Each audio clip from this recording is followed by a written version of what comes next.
Hello everyone. Today I'll be talking to you about how to determine what your level of health truly is.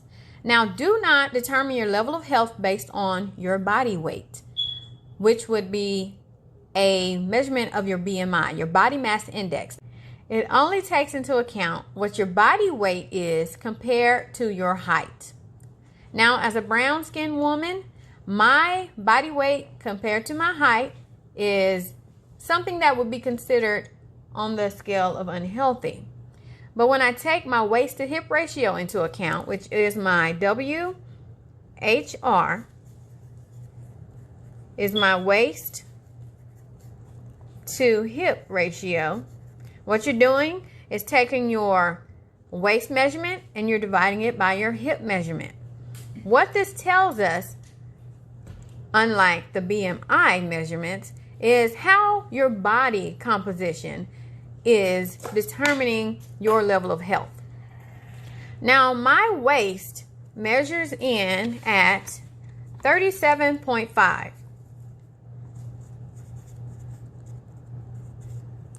My hip measurements come in at 47.75. Now, when I break this down in my calculator, I come up with a number of 0.7853. Okay? Now, how do I know if this is healthy or on the scale of unhealthy? Well, what you're going to do is base it off of this. For women, your waist to hip ratio should be less than 0.8. For you men out there, your waist to hip ratio should be below 0.9. The higher these numbers are, pretty much indicates that you are on the level of being unhealthy. The lower these numbers are, tells you that your body fat or your body composition is made up in a healthier way. So do not base your health off of your weight compared to your height, which is your BMI. This is the calculations or the equations you should be using to determine your level of health.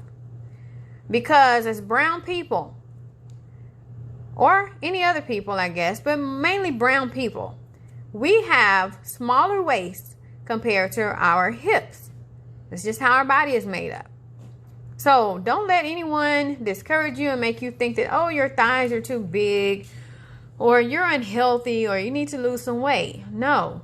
Do this calculation and then make a determination based off of what your numbers come out to be, to know whether or not you need to change what your diet is. You need to change whether or not you're exercising or not. Because this tells you, if your number is higher, that means you have too much unhealthy fat in your abdomen region. And just so you all know, I just need you to know this. So you're probably wondering, like, what is her weight? What is her height? Well, my weight currently on August the 14th, 2020 is 184 pounds. And this is after having children, of course. I am 7 months postpartum with my last baby. And my height is 4 foot 11 and a half inches. So I'm not a very tall person, but I have a small waist and I have very thick thighs. So of course, naturally, when people look at me, they're like, oh, she's pretty, she must be overweight, or her thighs are huge, but she has a tiny waist. And that's how I've been my entire life. So when I came across the waist to hip ratio measurements, it made more sense to me that I cannot compare my body to the next person's body, because I am just a whole nother set of composition when it comes to my body. My body, tiny waist, very huge thighs, and that's how I've been all my life. So use this as an indicator of your health, because according to this, I'm healthy, and I'm a lot more healthy than I was before I had my last baby. Before I had my last baby, I believe my measurements were 0.8. And, you know, that's borderline compared to right here. This is maybe a little borderline as well, but it's a lot better than where it used to be.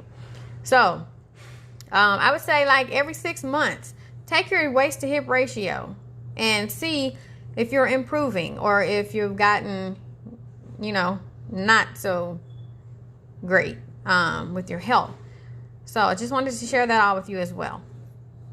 So your BMI, just a breakdown of what I've already said, your BMI calculates your weight to height. Okay? That's all it's giving you any indication of is your ratio of your weight compared to your height. Okay?